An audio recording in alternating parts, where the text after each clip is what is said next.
যাতে না যায়।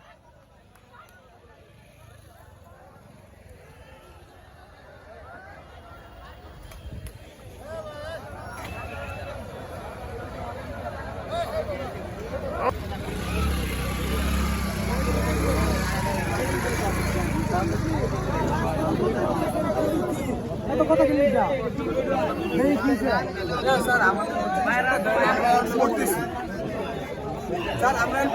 4 বছর 5 বছর কোর্স করতেছি। এই কোর্স করে এই ইঞ্জিনিয়ার হয়ে যদি আমরা চাকরি না পাই তা আমরা কি করব? আমাদের